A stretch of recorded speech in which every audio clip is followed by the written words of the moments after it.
Bollywood actress Varsha Priyadarshini last time Om movie रे जयजीत दास को सह नजर आसीथिले। ए मूवी 3 जनवरी 2025 को रिलीज होइतिला। ओएम मूवी पर वर्षा प्रियदर्शिनी को आउ कोनसी नुआ मूवी आसी नाही। तेबे वर्षा फैन मानक पई खुशी खबर, खूब शीघ्र वर्षा नुआ अपकमिंग मूवी आसीबाकू जाउची। ता पूर्व वीडियो को गोटे लाइक करंतु एवं आम चैनल को फर्स्ट टाइम देखुछंती ताहेले सब्सक्राइब करंतु। एहा मध्यरे फिल्म रो स्क्रिप्ट काम शेष होइतिबा बेले एहा नारी सशक्तिकरण उपरे आधारित बोली जणा जायछि।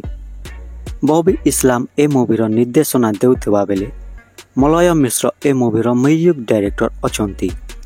विदिशा क्राफ्ट बैनर ए मूवी निर्माण हेबो। विजय कांडोई ए मूवी रो प्रोड्यूस करूछंती एवं खूब शीघ्र ए मूवी रो टाइटल अनाउंसमेंट हेबो बोली जणा जायछि।